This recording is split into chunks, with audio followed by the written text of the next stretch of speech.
Do we ever notice that our dollar seems to buy less and less as the time goes by?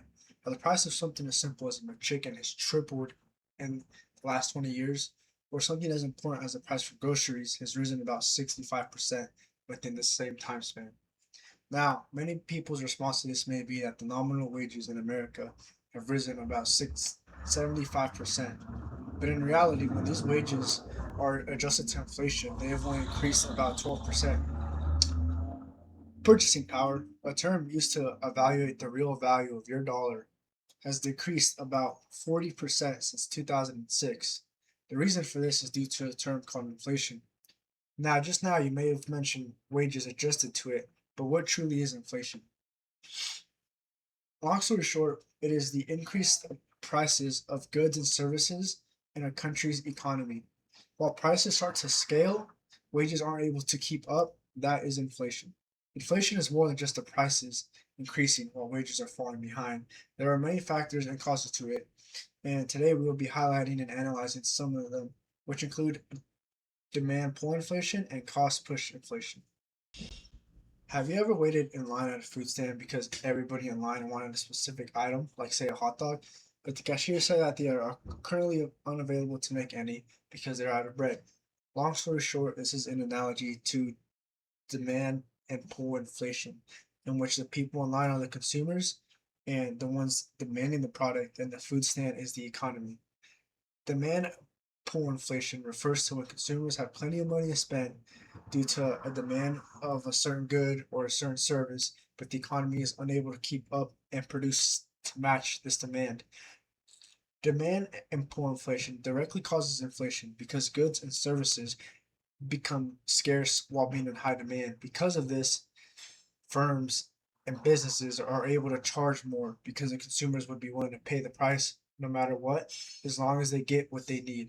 This is a scenario Investopedia.com describes as too much money chasing too few goods. Another way demand and pull inflation raises prices is through higher working wages.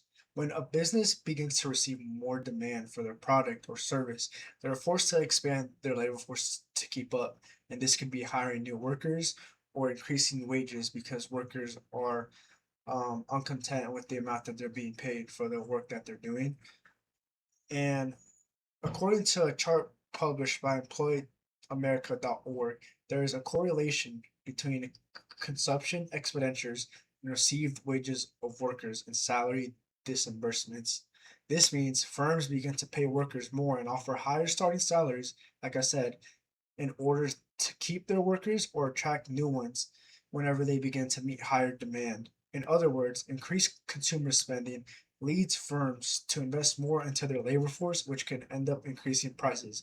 Now, demand and pull inflation isn't the only factor that stirs up inflation. Higher cost of production often compels businesses to raise prices as well.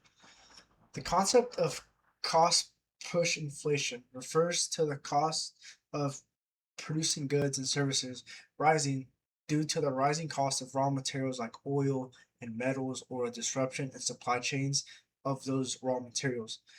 We in the United States are currently living in an example of cost push inflation due to the conflict in Iran. The Strait of Hormuz, a vital passageway for ships out of Iran, Oman, and the United States of Emirates, is closed as a result of airstrikes from Israeli and American forces and a blockade by the same forces. According to www.lia.org, this strait carries out roughly 25% of the world's petroleum supply, and its closing has caused dramatic increases in the price of crude oil, which then leads to the cost of fuel increasing, such as gasoline, diesel, and even jet fuel. So, airplane tickets are increasing. Obviously, gas is increasing. Transporting is also increasing. So farms they pay more for tractors, airlines pay more for flying, trucking companies pay more for transporting, and the public pays more for gasoline. All these companies having to pay more for transportation causes a chain of events in which products and services increase.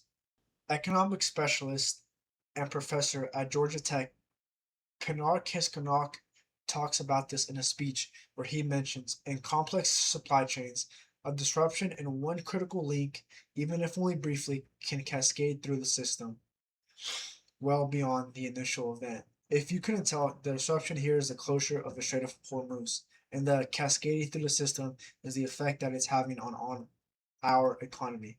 Therefore, recognizing and analyzing the effects of global events on Americans' lives is vital to inform Americans on economic policies that protect from future economic burdens.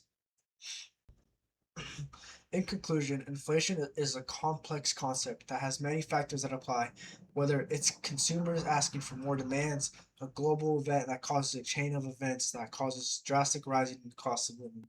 Inflation is an important topic that Americans should be well informed about to make the best economic choices that lead to a stable and fair economy.